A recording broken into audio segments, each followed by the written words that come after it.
Assalamualaikum warahmatullahi wabarakatuh. Halo sahabat pembelajar. Pada video kali ini kita akan membahas soal-soal yang berkaitan dengan gerak melingkar.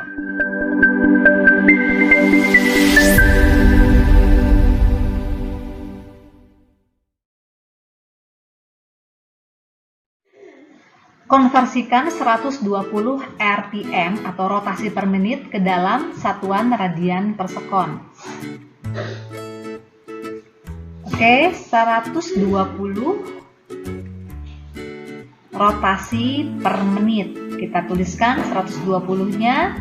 Satu rotasi itu setara dengan 2 pi radian. Kemudian di sini per menit ya. Di sini menit kita rubah ke dalam sekon, itu sama dengan 60. Sehingga kita dapatkan nantinya di sini akan menjadi sama dengan 4 pi radian per sekon. Sehingga 120 rotasi per menit itu setara dengan 4 pi radian per sekon. Pada sebuah benda yang bergerak beraturan dengan lintasan melingkar, kecepatan linearnya bergantung pada titik-titik. Di sini pada gerak melingkar, maka kecepatan linearnya V itu akan setara dengan kecepatan sudut dikalikan dengan jari-jari. Nah, di sini kecepatan sudut itu setara dengan 2 pi F. Ya, dengan F itu adalah frekuensi dikalikan dengan R. Nah, karena F ini adalah sama dengan 1 per periode, maka kecepatan linear juga dapat dinyatakan dengan 2 pi per periode ya, dikalikan dengan R. Oke, kita lihat di sini kecepatan linearnya bergantung pada apa? Yang jelas massa bukan ya, jadi ABC bukan. Kemudian periode dan jari-jari lingkaran ini benar ya, periode dan jari-jari lingkaran. Percepatan sudut dan jari-jari lingkaran. Nah, yang ini yang salah, jadi jawabannya adalah yang D. Baling-baling kipas angin berjari-jari 20 per pi cm mampu berputar 4 kali dalam 1 sekon. Kecepatan linear ujung baling-baling adalah, di sini diketahui bahwa R-nya sama dengan 20 per pi cm. Berputar 4 kali dalam 1 sekon ini menandakan frekuensinya adalah 4 Hz ya, atau sama dengan 4 per sekon. Oke, kemudian kecepatan linear ujung baling-baling adalah, maka V ditanyakan itu sama dengan omega dikalikan R. Omega itu adalah kecepatan sudut dan R adalah jari-jari. Maka kecepatan linearnya akan sama dengan 2 pi dikalikan F dikalikan dengan R. Nah, V di sini sama dengan 2 pi, F-nya kita masukkan 4 per sekon ini ya, bukan jadi 4 per sekon. Kemudian di sini R-nya tadi adalah 20 per pi cm. Oke, sehingga di sini pi-nya dibagi pi 1 sehingga V-nya sama dengan 160 cm per sekon. Nah, di sini jawabannya meter per sekon. Maka kita ubah menjadi meter per sekon, kita bagi 100, 1,6 meter per sekon. Sehingga jawabannya adalah yang B. Jika titik A dan B berturut-turut terletak pada ujung dan pertengahan jari-jari sebuah roda yang berputar beraturan, maka berlaku. Nah, di sini jadi ada sebuah roda ya yang berputar, kemudian ini misalnya tengah-tengahnya, kemudian ini jari-jarinya ya. Di sini ini poros, kemudian A terletak pada ujung, A-nya di ujung, kemudian B-nya di tengah-tengahnya. Nah, di sini maka kita perhatikan di sini maka berlaku kecepatan sudut, kecepatan linear. Oke, maka kita lihat di sini ya. Maka kalau rodanya bergerak searah dengan jarum jam, misalnya rodanya berputar 90 derajat ya, misalnya sampai sini ya. Misalnya ini adalah A aksen, kemudian ini adalah titik B aksen ya, B aksen. Maka A dengan B, ini B aksen, maka A dan B ini berputar sejauh berputar dengan sudut alfa, misalnya ini 90 derajat. Maka sudut yang ditempuh oleh A dan B itu sama sudutnya, sehingga berlaku kecepatan sudut A itu pasti sama dengan kecepatan sudut B. Nah, sekarang lintasan tempuhnya, A lintasan tempuhnya sebesar ini ya, kemudian B-nya lintasan tempuhnya hanya segini, sehingga A ini lintasan tempuhnya lebih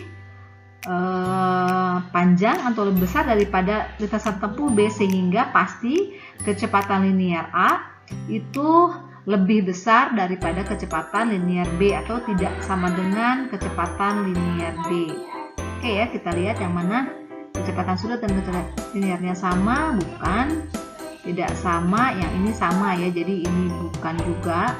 Percepatan sudut tidak sama, kecepatan sudut sama, kecepatan linearnya tidak sama. Nah, ini benar ya, tidak sama, ini salah. Oke, berarti jawabannya adalah yang D.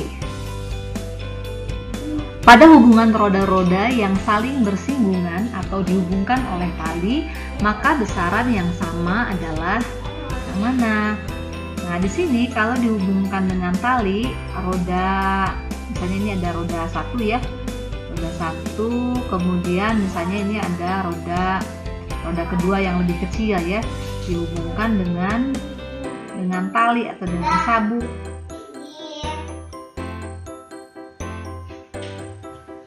Maka kita misalnya ke sini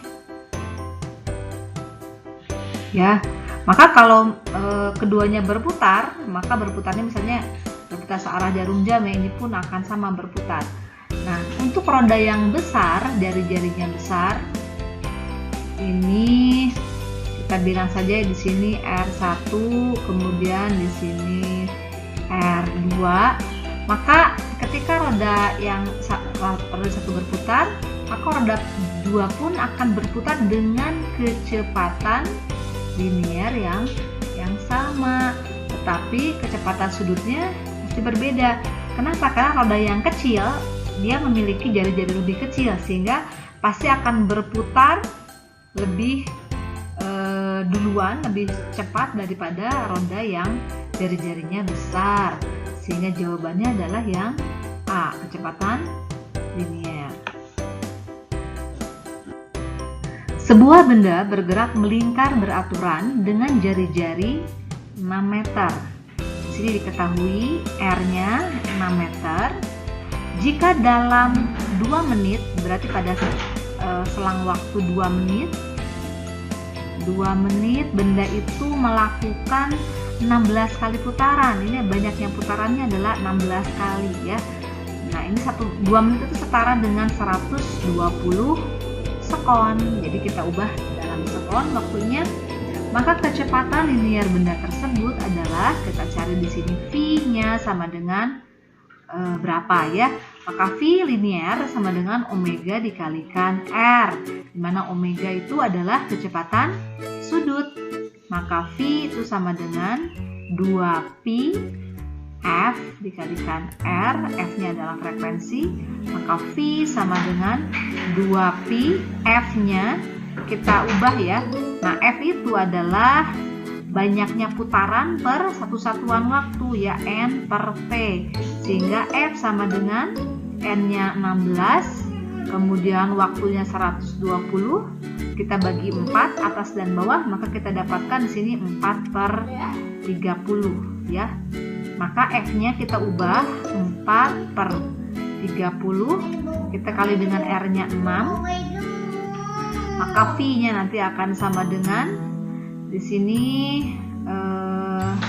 habis ya, jadi tinggal 10 di sini 2, jadi nantinya 2 dikalikan 4 dikalikan 2, 16 dibagi 10, 1,6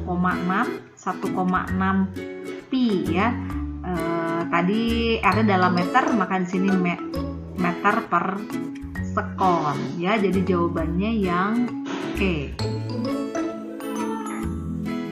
Sebuah benda yang bergerak melingkar beraturan semula memiliki frekuensi sudut 30 radian per sekon dan kecepatan linier 60 meter per sekon.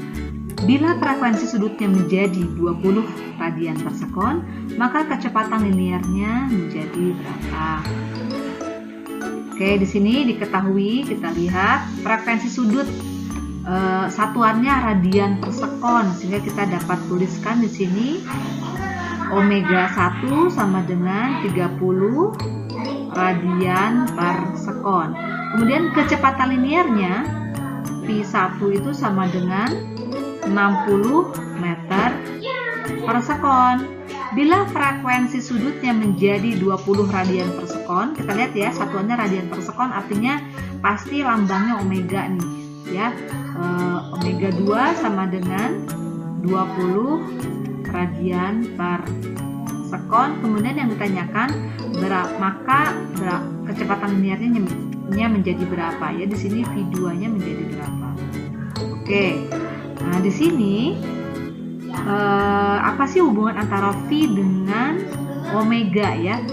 V dengan omega itu berbanding lurus ya. Jadi V dengan omega berbanding lurus. Jadi kalau R-nya konstan, R ini konstan, maka V ini sebanding dengan omega. Sehingga untuk mencari V2 kita buat perbandingan V2 per V1 sama dengan omega 2 per omega 1. Perhatikan ya, V2-nya di atas, omega 2-nya juga di atas. Itulah yang namanya berbanding lurus ya. Maka kita dapatkan V2 sama dengan omega 2 per omega 1 dikalikan dengan V1. Maka V2 sama dengan, kita masukkan omeganya 20 per 30 dikalikan dengan V1-nya 60 ya. Saya coret di sini sehingga V2-nya menjadi 40. Satuannya pasti sama dengan V1, yaitu adalah meter per sekon. Sehingga jawabannya adalah yang option D. Sahabat pembelajar, terima kasih telah menyaksikan video ini. Semoga ilmu yang kita pelajari senantiasa menjadi ilmu yang bermanfaat. Selamat belajar. Wassalamualaikum warahmatullahi wabarakatuh.